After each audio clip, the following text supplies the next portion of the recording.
Hey guys, this is Ashton, your anime enthusiast for nerdswag.com, and I have been gone for a while, I know, but as the usual case, I've had several living situations changing up, so it's been a little hard to find the time to be able to sit down and either make a video or just do a voiceover edit about some topics I've been wanting to talk about.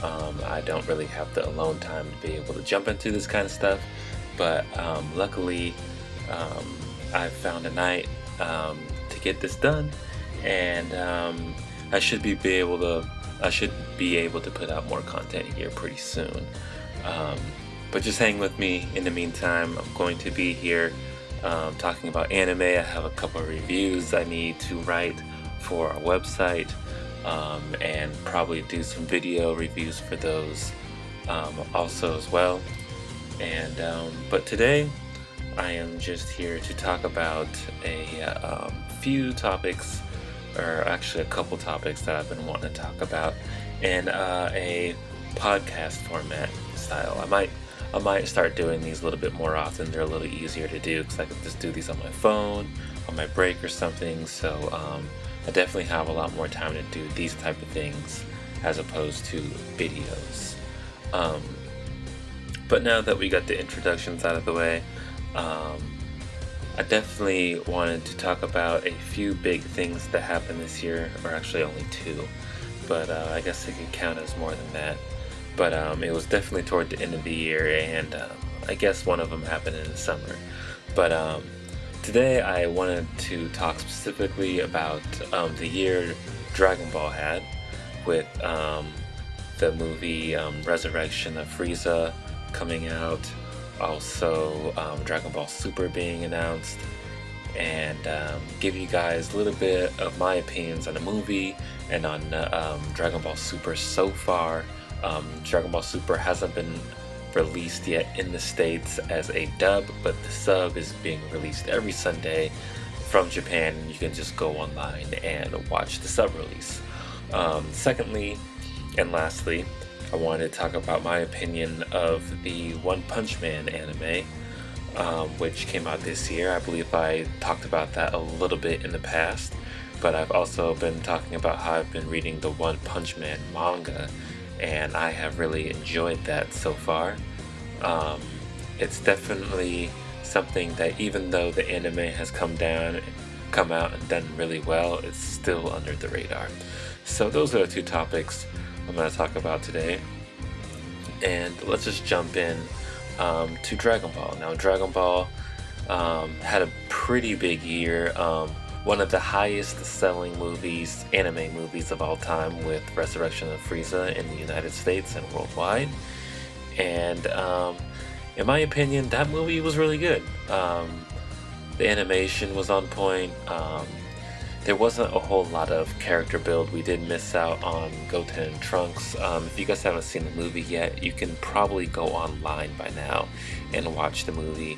And I know Dragon Ball Super is at this point in the series, so you can watch that too. But if I had to choose between the two, Dragon Ball Super's rendition so far, because it's not over yet, of the Resurrection of Frieza saga, I would have to choose the movie, because the movie, the animation is 10 times better, and it's just the fight scenes are way better, and everything's just way better about the movie because they put a huge budget out for it, so they're able just to get things right the first time. But the movie was really good. If I were to rate the movie on a scale of 10, I would have to say it's 8.5. I really think the only thing that it didn't have was character development. It just kind of jumped into the fighting, which is good, but also it was missing the things that its predecessor, Battle of Gods, had, and that was a good story, which a lot of people who grew up in the 90s and 2000s watching Dragon Ball didn't really get, because early Dragon Ball has really good story, while late Dragon Ball, like Dragon Ball Z, is all about the fighting. So since Akira was the head of the project, it definitely went back to a story-driven mode, and they even reintroduced some characters from the old Dragon Ball, like Emperor Pilaf and his gang. So that was definitely missing from the story, but it was very good for the people who were begging for more action. They definitely got it, and Frieza's always a good character, but the problem with that movie is you knew Frieza wasn't going to beat Goku.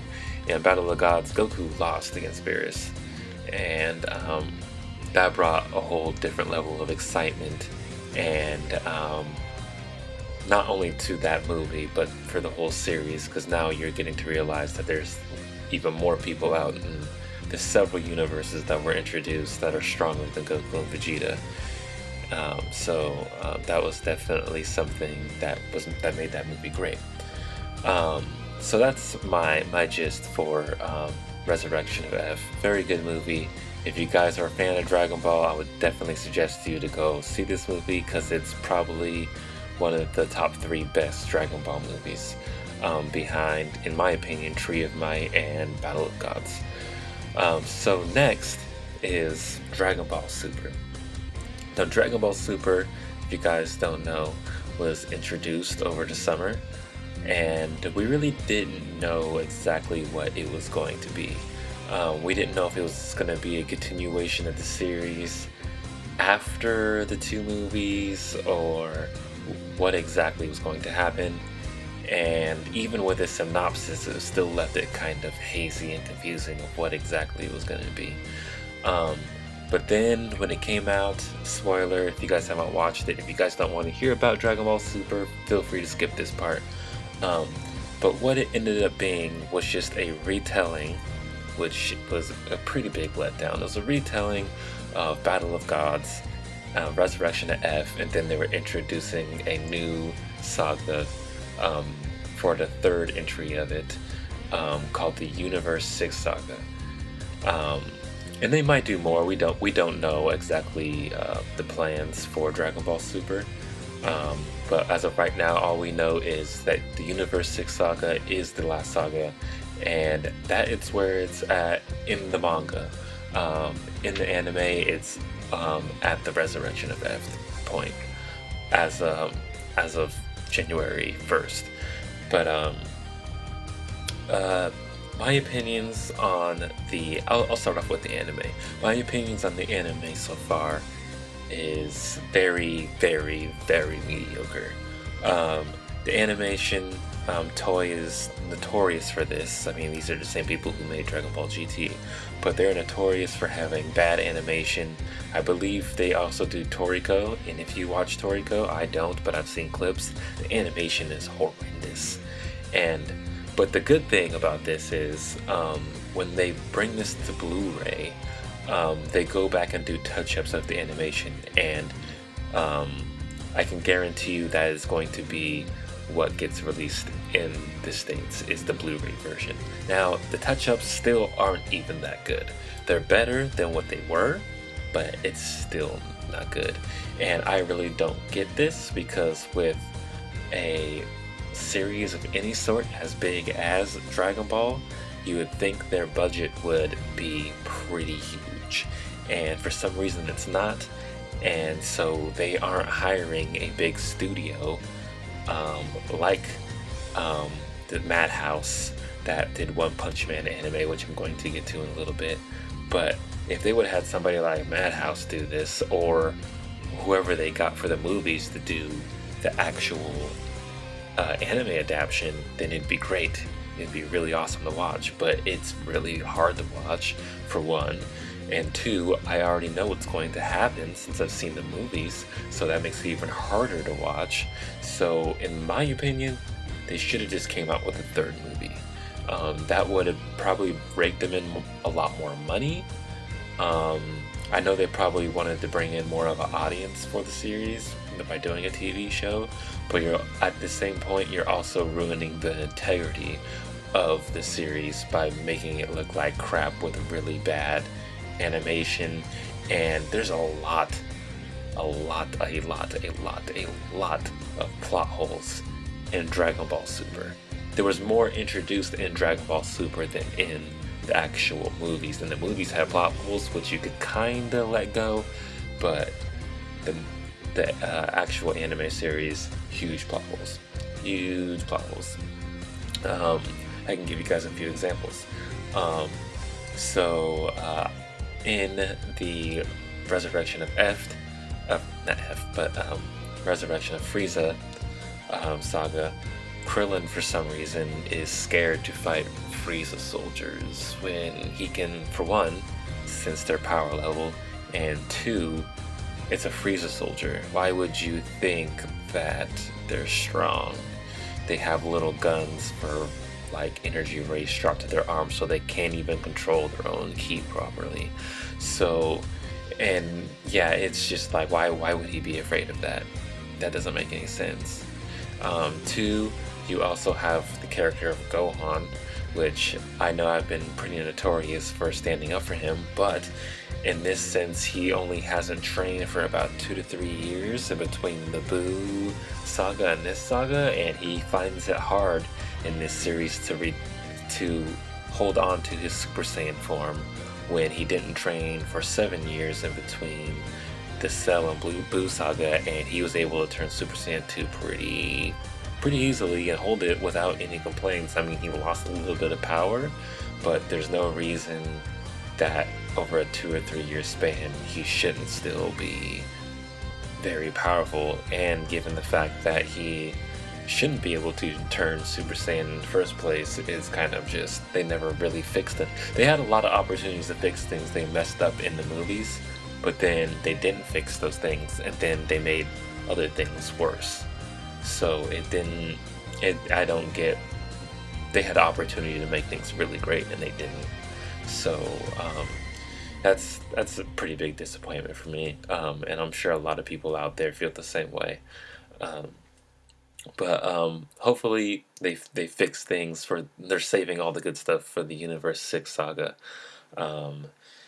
And yeah, I'm just crossing my fingers. Like, at this point, I really don't even need to watch this series because I know what's happening, and it's really just like, I'm watching it at this point just because it's Dragon Ball, and the animation is just so bad, and some of the things are just so bad that are being done with it right now. Like, I feel like I shouldn't even be supporting it unless it's like a movie or just the manga. And speaking of manga, that is the next thing I'm going to jump into about this. Now, the manga is actually really good because it's skipping a whole bunch of stuff that we already know. It didn't even go over the Resurrection F saga, and I'm guessing that's because the movie had just come out, so they didn't really need to jump back into that and reintroduce it in manga form. But they did do the Battle of Gods saga, which was only like 6 chapters or something like that. It wasn't very long, maybe a little bit longer than that, but it was very to the point and skipped over a lot of the bullcrap. But the manga's really good right now, and it's just getting into the Universe 6 saga. We're like 3 chapters into the Universe 6 saga, and this is actually really good. I'm actually excited to see this.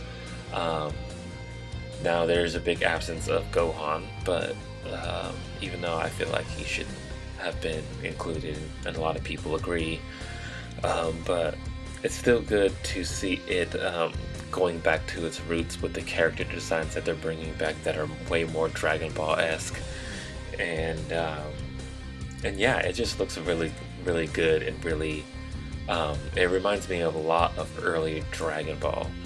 Not like, I would say like Saiyan Saga and Dragon Ball, like the way the writing is and character styles are. Yeah, it's just really nostalgic, and it's really cool to see it. So yeah, I'm not gonna spoil too much in this. I just wanted to give you guys my overall opinions on it. If you guys haven't, you guys can go online for free and read Dragon Ball Super, the manga adaptation, and I would suggest you do that over watching the series. You can go watch the first 2 movies and then jump into the manga, is the way I would do it if I were you guys. But overall, it was definitely a good year for Dragon Ball. It actually celebrated its 30-year anniversary. It's like Dragon Ball is older than me, which is crazy, because I'm 26 and Dragon Ball's 30, so the manga came out 4 years before I was born, which is pretty crazy to see anything last that long. Um, I mean, you see like a lot of like American comics like Superman and stuff like that last that long, and those things are iconic. So I don't think there's really any other animes or mangas that have lasted that long, except maybe Lupin the Third, but he's not nearly as big as Dragon Ball is. So, and maybe Speed Racer, but Speed Racer is just now coming out with new stuff. So, um, those aren't comparable to things like Dragon Ball. Dragon Ball is still a worldwide sensation and it has been for the past 30 years. So, that's my opinions on Dragon Ball. So far of this past year, it's been a great year for people who have wanted some new stuff from Dragon Ball. And let me know what you guys think about all the stuff that's happened with Dragon Ball this year. What are your guys' opinion on Dragon Ball Super, the new movies, the manga adaptation, and what do you guys hope to see this year going forward with Dragon Ball? Do you guys hope to see some more stuff with Dragon Ball Super? Do you guys want to see maybe someone like Oob introduced, or do you guys want to see something maybe after Dragon Ball Z officially ends and like kind of like rewrite GT? There's a whole bunch of different things that can be potentially introduced in this series if they want to, and yeah, it's pretty exciting. We don't know where it's going, but it looks like it's gonna be something pretty exciting moving forward. Now, on to my second topic of this podcast, and that is One Punch Man. Now, One Punch Man has probably become my most favorite manga over the past year and a half, and with this new first season of One Punch Man now out, you can watch it on Hulu, you can watch it online. I'm definitely thinking that this could grow to be one of my favorite animes of all time. The animation was done by Madhouse Productions, I believe, and they always do really good animation. Like every episode was really good, so it makes it really easy to watch.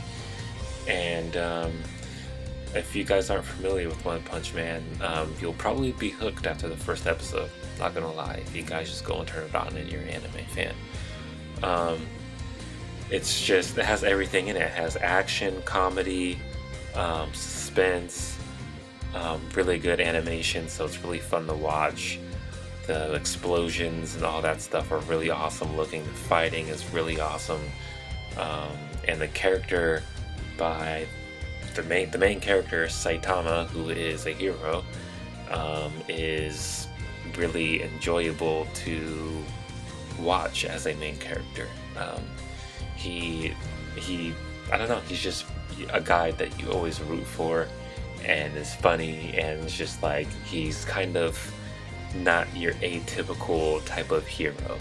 He's just kind of he calls himself a hero as a hobby, so he's not really the guy who's gonna sit there and have a speech before he fights, or fights for a good cause or anything. He just is a hero because he wants to be a hero. And you guys, I don't really want to spoil anything. Like, I really do, but I don't want to. So I'm doing my best. I'm not to go too far into this. But the first season of One Punch Man, 10 out of 10, easily, hands down. The anime adaptation by Yusuke Murata, his adaptation, because he redraws everything, is so far a 10 out of 10. It's like there's really not a whole lot of flaws with this series. It's kind of creepy to say, because even all the big ones, Dragon Ball, Naruto, Bleach, they all have some kind of problem here or there, but you can look over, but this one doesn't even have anything I need to look over. It's just really good. So anybody who's into, I would say, any kind of manga can get into this, and I would say go check it out. If you guys don't want to read it, just go watch the first season and find that spot in the manga and catch up. I believe the first season ended about maybe a third of the way through the manga, and a lot of people are complaining because they want a second season, and they're saying, oh, there's not enough material, but by now there's plenty of material for a second season. It's only 12 episodes the first season. If they made a second season that was 12 episodes, they could release it tomorrow and there'd be plenty of content to cover. But with this, it'll probably get okayed and it probably won't get released until the same time this first season released next year, which is good because then maybe the third and fourth season will get released even faster after that, because there will be so much material that they can use that they'll just jump right into it. And this was a really successful anime, actually. It got rated really high. A lot of people are talking about it, and a lot of people are already asking for a second season. So don't be surprised to hear a lot about One Punch Man in the next year. So it's definitely going to be one of the big animes that it's going to be around for probably another 5 or 6 years, maybe even longer if one decides to keep writing for it. There's a lot of things that still need to be covered in that manga, so yeah. And let me know what you guys think about One Punch Man, if you guys have actually read it or watched it, and let me know what you guys are looking forward to the most in that series. And do you guys actually think it'll be out in this next year? It might not be. A lot of studios are kind of stingy with their budgets and what they want to put out and what they think will be successful, so we'll have to see how all those things go. But that's all I have for this time, you guys. I think I'm going to start doing this more often because this is really easy to do. But if you guys liked this video in this way I did this, give me a like. Make sure to subscribe for more videos, anime, nerd, and other nerd related topics. You can always come back.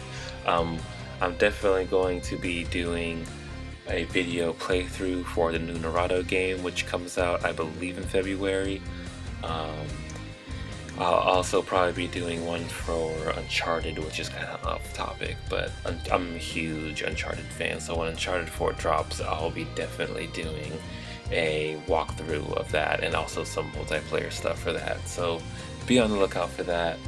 I know Steven right now, he's doing some Halo stuff, and we'll probably end up doing another video here pretty soon.